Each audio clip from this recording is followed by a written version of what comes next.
গোপালগঞ্জ বাজারে একটা বান্দর পাওয়া গেছে, রাস্তার সাইডে আছে আর কি। এই যে বান্দর দেখুন, তার জন্য একটা বড়ই নিয়ে আসছি আর কি খাওয়ার জন্য। এই যে হচ্ছে বড়ই, এখন বড়ই খাওয়া দিব আর কি। রে ধর দে, ওই দেখো, ছাড় দাও ছাড় দাও ছাড় দাও,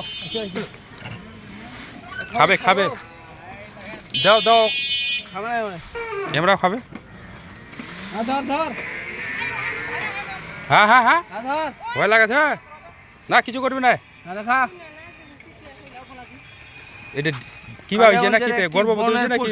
আসছে আসার উপরে কখনো ভয় করে না। মানুষের এত কাছাকাছি কখনো বানর দেখা যায়নি, এবং কি মানুষটা এত সুন্দর, মানুষের মধ্যে যে এই পশুটা আসছে, আমরা বোর্ড নিয়ে আসলাম তার জন্য। হ্যাঁ, দেখতেছি কত সুন্দর একটি বনের পশু বানর, অনেক সুন্দর। আপনারাও ভদ্রতা, এভাবে আর কি মানুষকে না ভাসলেও